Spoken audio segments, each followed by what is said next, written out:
नमस्कार मित्रांनो, जय महाराष्ट्र। महाराष्ट्रात मोठा राजकीय भूकंप होणार असल्याची चर्चा सुरू झाली आहे। महायुतीला मोठा धक्का बसणार आहे। बडा नेता सत्तेला लाथ मारणार असल्याचं बोललं जात आहे। तर मित्रांनो, काय सविस्तर बातमी जाणून घेऊया। त्या अगोदर चॅनलवर नवीन असाल तर चॅनलला सबस्क्राइब करून बेल आयकॉनला नक्की प्रेस करा। महापालिकेच्या निवडणुकात भाजपकडून सोबळा लढण्यासाठी चाचपणी केली जात आहेत। मुंबई, ठाणे आणि पुणे महापालिका निवडणूक सोबळा लढण्यासाठी चाचपणीचे आदेश महाराष्ट्र दौऱ्यात अमित शहा यांनी कार्यकर्त्यांनी दिले असल्याचं म्हटलं जात आहे। याच दरम्यान राज्यातील राजकारणात मोठा भूकंप होण्याची शक्यता असल्याची चर्चा सुरू झाली आहे। या भूकंपाचा केंद्रबिंदू दिल्ली असणार असल्याचं म्हटलं जात आहे। दिल्लीत महायुतीविरोधात काहीतरी हालचाल होणार असल्याची चर्चा आहे। विधानसभा निवडणुकीनंतर महायुतीपासून दूर असलेली महादेव जानकर नवीन समीकरण जोडू पाहत आहे। मिळालेल्या माहितीनुसार महादेव जानकर हे इंडिया आघाडी सोबत जाणार असल्याची चर्चा सुरू झाली आहे।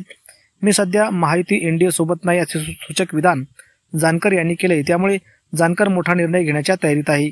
राष्ट्रीय समाज पक्षाचे सर्वेसर्वा महादेव जानकर आता महायुतीला रामराम करणार आहेत।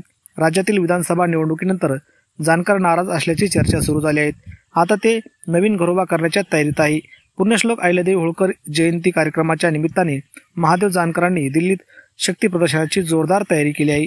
तर मित्रांनो, आपल्याला या संदर्भात काय वाटतं आपल्या प्रतिक्रिया कमेंट बॉक्समध्ये नक्की व्यक्त करा आणि अशाच राजकीय अपडेटसाठी आताच आपल्या राजकीय वादळ या YouTube चॅनलला सबस्क्राइब करा।